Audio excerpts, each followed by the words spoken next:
Good afternoon, my beloved sisters. This is the day the Most High God has made. This is the day that Elohim, El Shaddai, Jehovah, Allah has made. And I say it like that once again because I want to include all of my sisters in here. We might not all be walking the same way. Some of us might be walking with our heels on. Some of us be walking with flip-flops. Some of us maybe have on sneakers. And some of us may be walking barefooted. But I do not take away your journey, anything from your journey.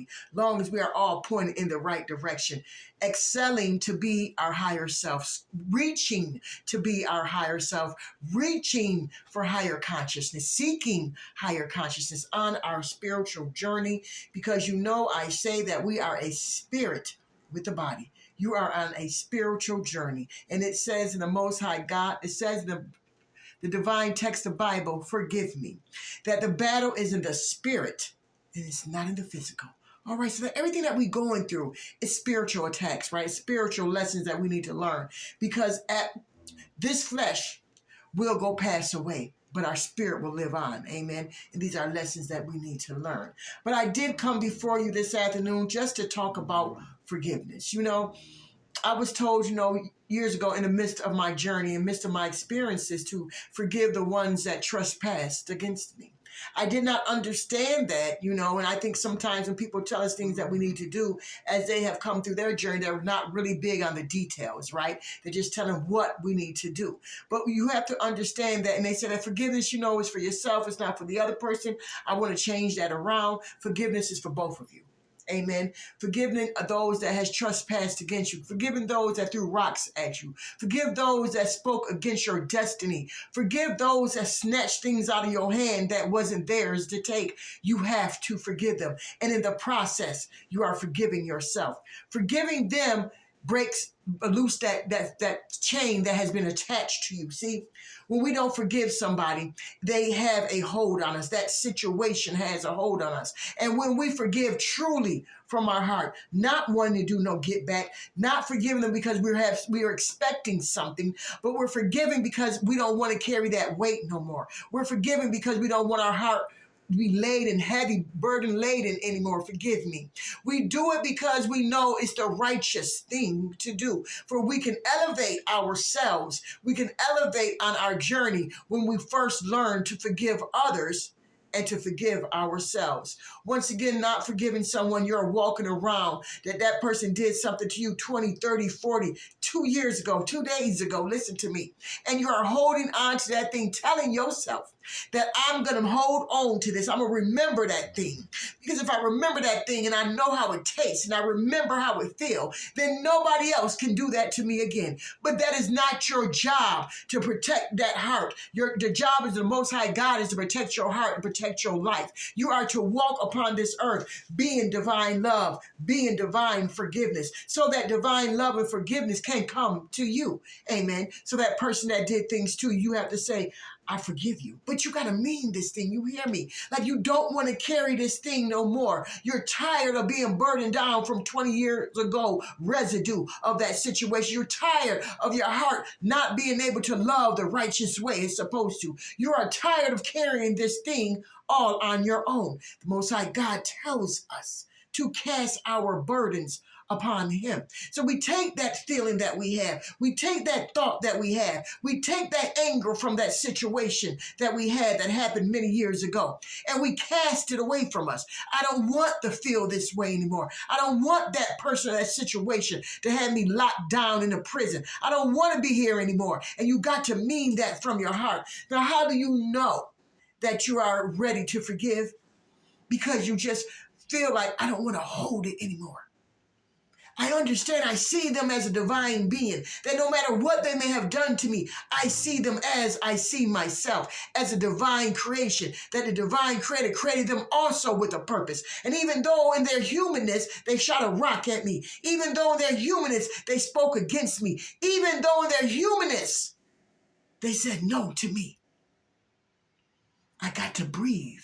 And I got to let it go. Because all things that's meant for me with my name on it, that's been given to me by the divine, is mine and nothing and no one can hinder it or take it away from me. I don't want to hold on to animosity. I don't want to hold on to anger anymore. I don't want to hold on to what they spoke over to my life anymore.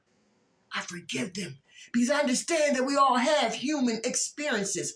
I understand that sometimes we wake up and we be in a mean way, in a bad way, but I release them. And I release what I feel about them. I no longer want to look at them with one eye closed like I can't trust them. That's not my job. My job is to be a divine being, a righteous being, walking upon this earth, blessing others so that I can receive my blessings. And listen, we're not blessing others and forgiving others because we want something. We're doing it because we want a lighter walk. We're doing it because we want a lighter load. We're doing it because we are bearing our cross and finding our way. We want to release that person from our anger and from our distaste and from our hatred, and we shouldn't be hating. But I know sometimes human experiences bring that emotion up. This is why we need to forgive, because we cannot walk on our path in anger. We cannot walk on our path in hate. We have to be divine love even in the midst of our storms, especially in the midst of our storms. We have to let go and release and give it to the Most High God, divine creator of all things. It is not our battle to fight. Amen. And when we release and we let go, there's a freer walk to us. There's a lighter walk to us. There's less of a heaviness on our heart and on our mind. See, because when those things take capture of our mind and our heart, those circumstances, we cannot speak life over ourselves, over our lands, over our children. We can do it, but it won't be effective. You want to be effective when you speak. You want to be intentional when you speak. And you cannot do that if you're still holding on to those past pains and those past letdowns and that past residue of hate and anger and disappointment that you have been holding on, trying to protect your heart so that it won't happen again. Do you not know that you're a child of the divine? And same way that we protect our children, not the same way. You know the way that we protect our children. Elohim El Shaddai, he protects us 1,000 million times more than we could ever protect ourselves. So what are you waiting on? Let go, release, and let God have his way. Let the Most High God El Shaddai have his way in your life. You weren't meant to be sitting in a prison. He says he takes your past, listen to this, and throw it in the sea of forgetfulness, never to be remembered no more. How can he do that for us if we're not letting it go? How can that be done for us if we're still holding on, trying to protect our heart? It is like I'm thinking about an octopus with all those many legs, and that situation is like an octopus. It wraps itself around us, and even though we think we're thriving and we're striving to be the best that we can be, we are totally just existing, trying to survive. We are not supposed to be just trying to survive in this life.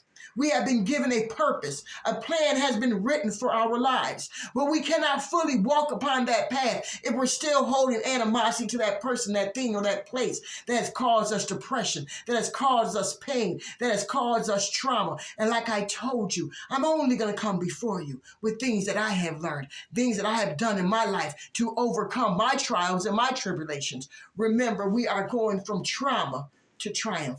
And this is the way, this is the step to forgive, to be forgiving of yourself. You have to forgive yourself as well of holding on to those things, or maybe saying things that you should not have said in the midst of your storm, believing things that you should not believe in the midst of your storm. You have to forgive yourself. You have to know that you are a divine daughter of the Most High God, one true only living God. And because of that, you are forgiven. Soon as you come to the divine and say that, please forgive me, do you not know that you are forgiven? You are forgiven 1,000 times more than you can ever imagine. So forgive, my love. Forgive my beloved sister. Forgive those that have trespassed against you. Forgive yourself for speaking and thinking less of yourself. Release and let them go. Let them go so they can find the divine in the midst of their valley experiences. Because see, you're holding them down with the key in your hand. They can't strive either. They can't be who they were called to be. They can't forgive themselves because you got the key. Hold it in your hand, saying, I remember what you did to me. I remember who you are. Now listen, the Lord has not, the Most High God has given us wisdom, right? And the gift of discernment. And we have to pray for that thing, amen? Because we want to know who we should be around and who we not should be around. Who should we be listening to and who we should not be listening to. You know, one of my prayers is let me not be led into false doctrine. Let me not be led into a path that's not for me, amen? So we have to pray that.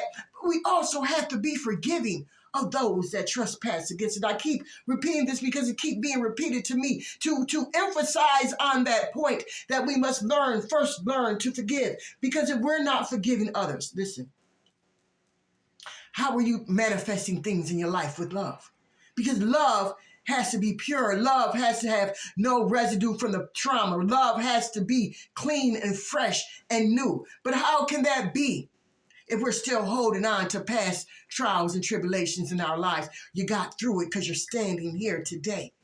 So yes, that's something that you have experienced in your life. Don't let it be your life. Don't let it be your life story. You can say, I've been through some things, but there is God. There is God that has brought me through so much. You see? Because then we're not detailing. Because when you begin to detail the things that you've been through, then you begin to feel it again. You begin to get in that motion again. You begin to get in that mindset again. You begin to remember what that person has done to you. How is that forgiving?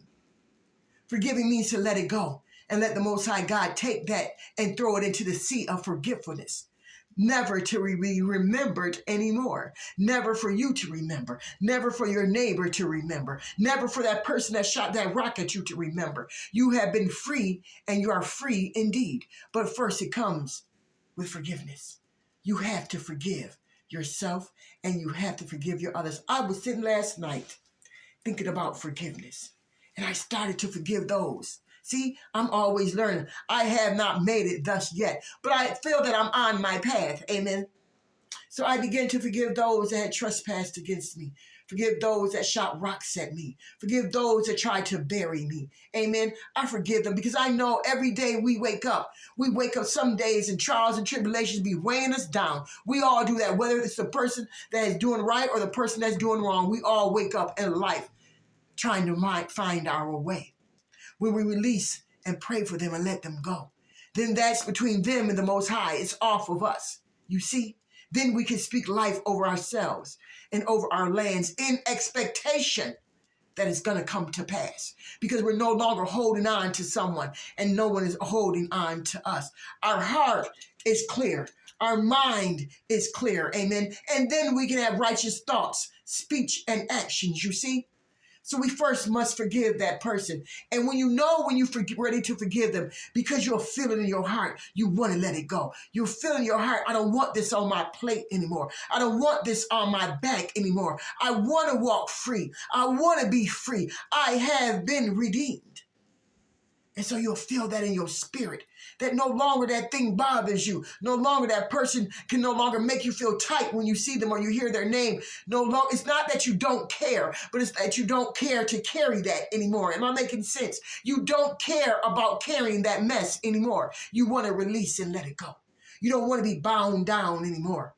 You don't want to be speaking and things don't manifest in your life. You want to speak in love. You want to be love. You want to walk in love. And that first starts with forgiveness of those that has done things to you and forgiving yourself first and foremost.